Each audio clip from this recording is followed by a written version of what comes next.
Welcome to the Calm Analyst channel. I'm Boris Tezenghausen.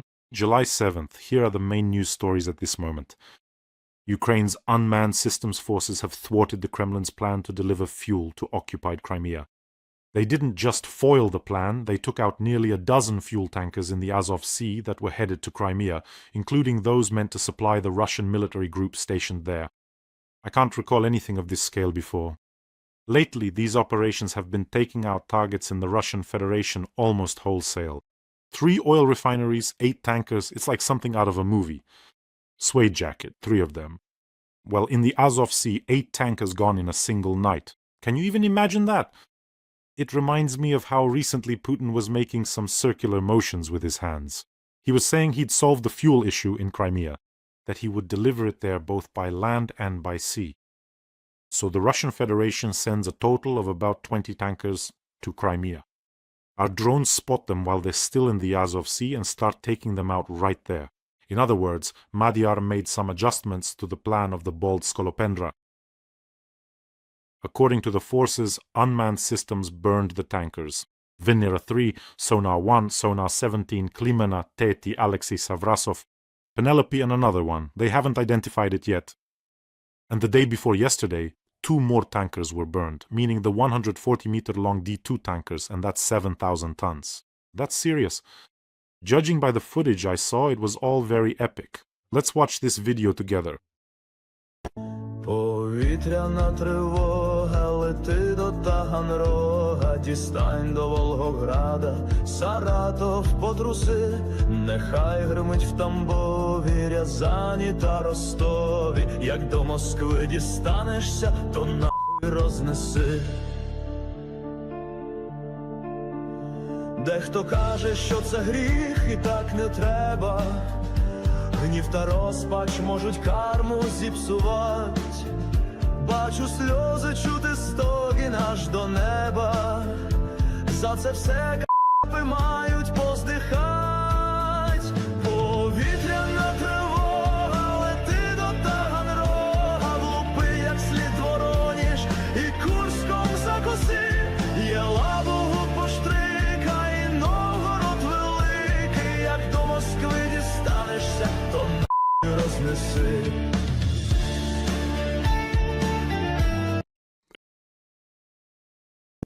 Повітряна тривога, лети до Таганрога, дістань до Волгограда, Саратов потруси, нехай гримить в Тамбові, Рязані та Ростові, як до Москви дістанешся, то нахуй рознеси.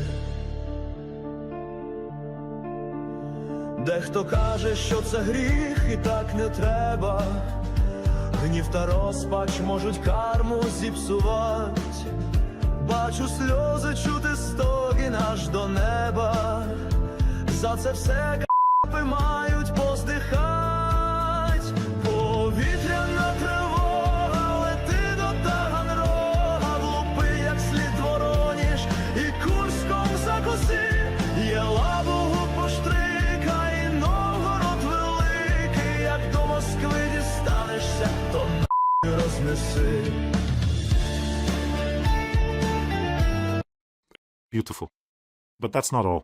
Today, Bryansk took the brunt of it for everyone. 2 targets were hit there at once. The chemical plant in Seltso and the microelectronics manufacturer Kremni-L. Kremni-L is one of the largest enterprises, let me remind you, in Russian microelectronics. They produce microchips, power semiconductors, and electronic components, including those for weapons control systems. In short, it's a serious enterprise. And then there's the second target. In Bryansk, that's the Bryansk chemical plant in Seltso, meaning this enterprise has a much more military significance than it might seem. At first glance, they produce gunpowder, explosives, and components for solid rocket fuel. All in all, our drones had a successful flight, but that's not all. Sobyanin is shrieking that a record number of drones are flying toward Moscow. In general, I think in the next episode we'll find out where these drones landed, at least in terms of communication facilities. By the way, friends, don't forget to subscribe to this channel.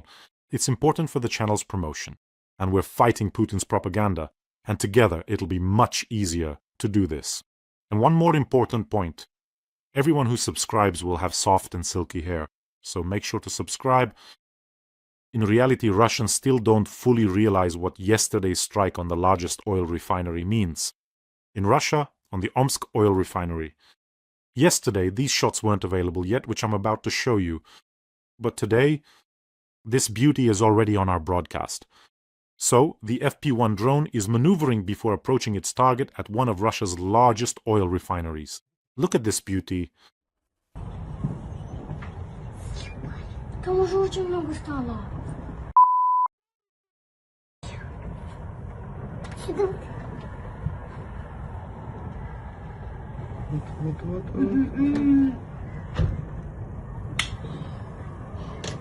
Да вот упали. Вот попали.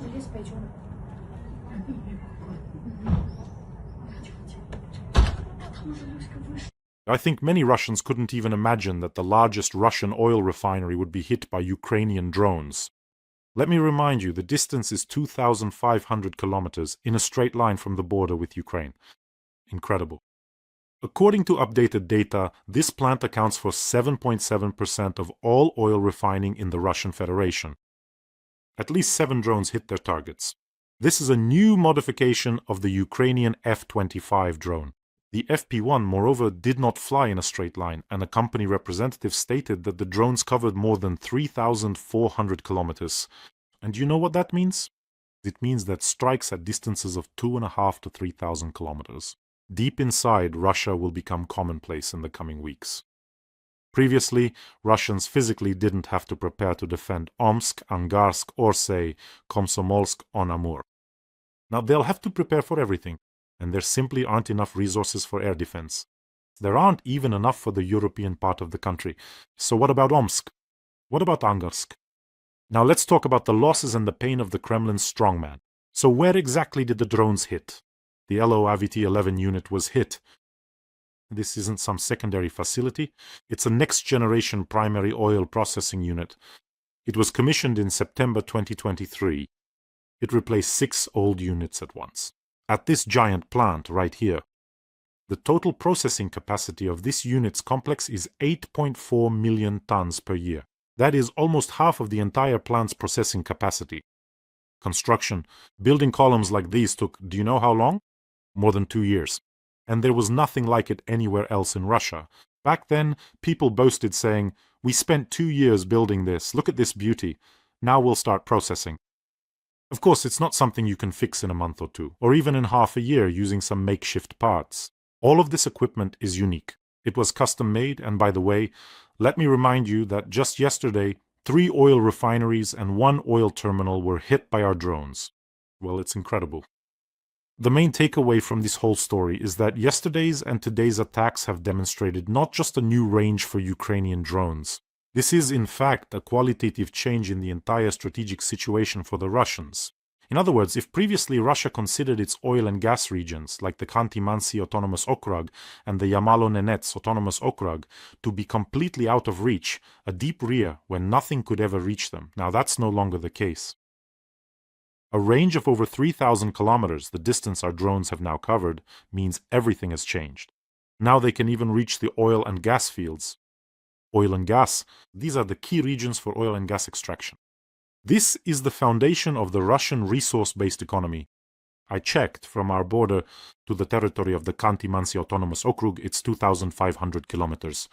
To the Yamalo-Nenets Autonomous Okrug, it's almost 3,000 kilometers. So our drones can reach there too. They can reach all the key fields. The Khanty-Mansi Autonomous Okrug, that's 40% of all oil production in Russia. The Yamalo-Nenets Autonomous Okrug accounts for 80% of Russia's natural gas production. Even if these sites never become direct targets for our drones, we don't know that, Russia will still have to stretch its air defense system. That's impossible. I don't know what they're going to do. Well, obviously, on the contrary, they'll say, let's move everything here, closer to Valdai. We need to cover one Botoxed backside here. Forget about everything else. Abandon the oil fields. Just abandon them. Well, now it's the perfect time to talk about the Yamal Cross, which is located in the Yamalo-Nenets Autonomous Okrug.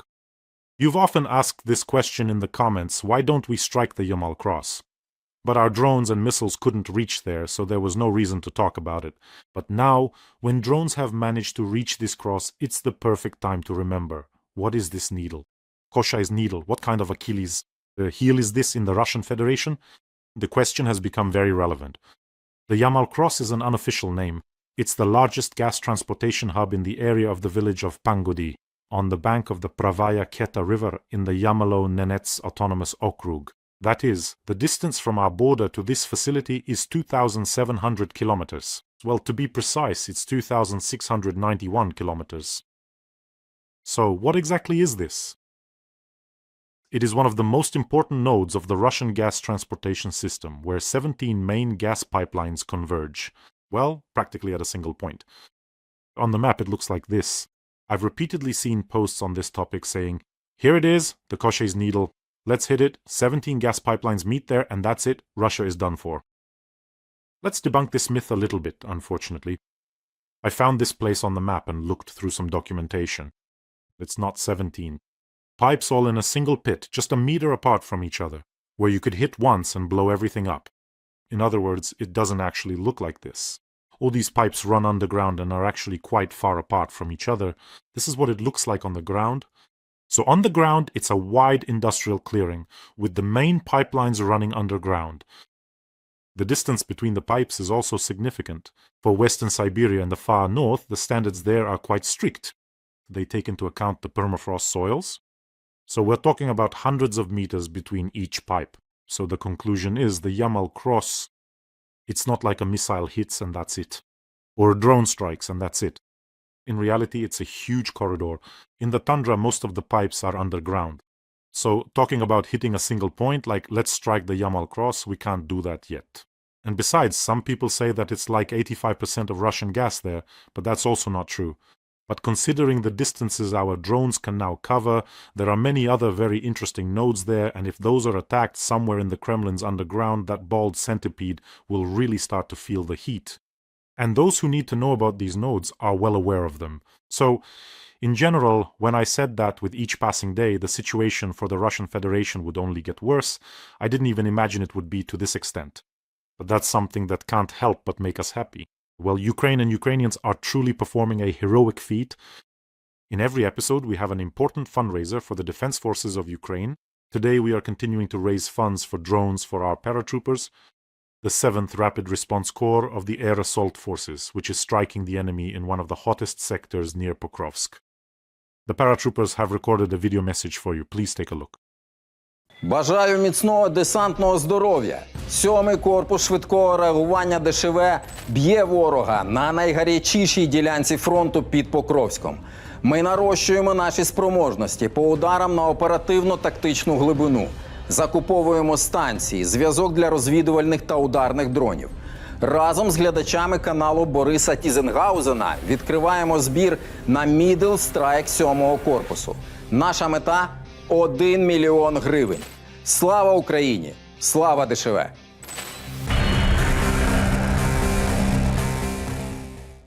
Let's help our paratroopers. The link to the fundraiser is in the description of this video. All the details are there for anyone who wants to help, both from Ukraine and from abroad. And right now, our paratroopers are destroying the enemy's logistics, warehouses, headquarters, and air defense systems behind enemy lines. In short, they're hitting the occupiers so hard that they won't know what hit them. And with your help, they will strike the enemy even more accurately, more effectively, and on a larger scale. In every episode, I thank you so much for supporting Ukraine and our warriors. If you're watching on another channel, there's always a QR code, which also leads to the fundraiser. Here's another piece of news. Let me read it to you. Let's make it a little riddle. They are rewriting history, engaging in punitive policies of repression and intimidation. Who do you think this is about? This is what the Russian Foreign Ministry said about the Baltic countries. So, the Russian Foreign Ministry accused the Baltic countries of preparing for the mass deportation of Russian-speaking people.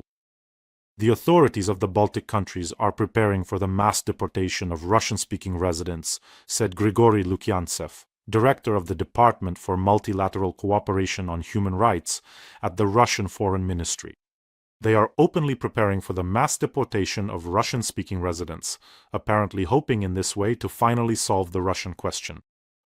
You know, I'll repeat once again a truth that is probably known to everyone, to the whole world. No one has managed to infringe on the rights of Russian speakers as much as it is done in Russia itself.